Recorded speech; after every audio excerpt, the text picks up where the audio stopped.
defensively? Like, Yeah. What are you feeling in that regard? It looks like you guys are all playing on a string. Yeah, we're just covering for one another. I think the biggest thing is we're not letting mistakes snowball. Like we have mistakes, we have errors out there, and I think we're covering for each other, but we also have an understanding that we're not going to be perfect.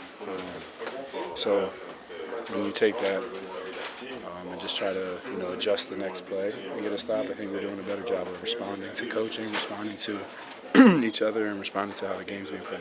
That seems like earlier in the season we heard you guys talk about when you guys were missing shots, it would affect on the defensive end. That does not seem to be happening right now. Like, No. Just feel like you're locked in that way. Yeah, I think defensively, I think we're in a really good place. I think offensively, I think so too. I just make a couple more shots. I think different games open up even more for us, and we're still winning games by double digits. So I think we're doing a really good job on the defensive end, and when you hang your hat on that, you can survive games where you're not making shots.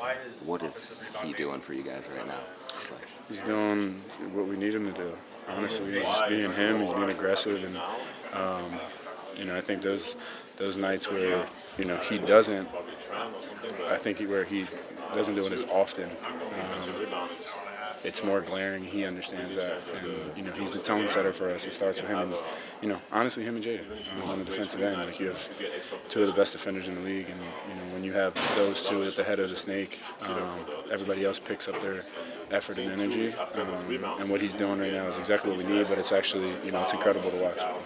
Every night lately you're plus 15, 18, 20, 24, like even when the shot isn't falling, like how much pride are you taking in affecting games in other ways? I think that's the difference in my game this year than last year. I'm not going to lie to you and say I don't care about the shot. I want the shots to go in. Everybody on the team wants the shots to go in. But the difference is, last year is when you're harping on the shot and it's not going in, you're not doing the other things as well or as much, and you're focused on the shot, you're not going to play. So I think, it's just the trust I've built with Finchie and the players on the team just still keep playing through the missed shots, and they're going to fall eventually. But, just being who I am, just being aggressive, not shying away from taking them. The thing is, I want them to go in, but I could care less if I miss 4 or 5 in a row. Like, I'm still going to let it fly. The guys are telling me to let it fly. But my focus is doing the other things, getting guys easy shots, getting rebounds, getting stops, getting steals, and just doing those things that help the lead grow. You guys had 3 really strong performances since the Atlanta game. Is there any cause and effect there? There's just when there's frustration after a game like that, you have to respond.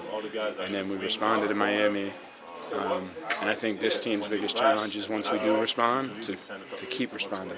And I think that's what we've done. It's not, we're going to have nights, I don't think as bad as Atlanta, but we're going to have nights where, guys just don't have it, or the energy's off, or the shots aren't falling, and we can't let that snowball. We got to limit those nights and not let them go to 2-3 nights in a week. Because all these games right now matter. If we can rack those up in the win column, and you're looking post All-Star break, you're looking at a different, rather than dropping 3 or 4 of these, now you're playing an uphill game.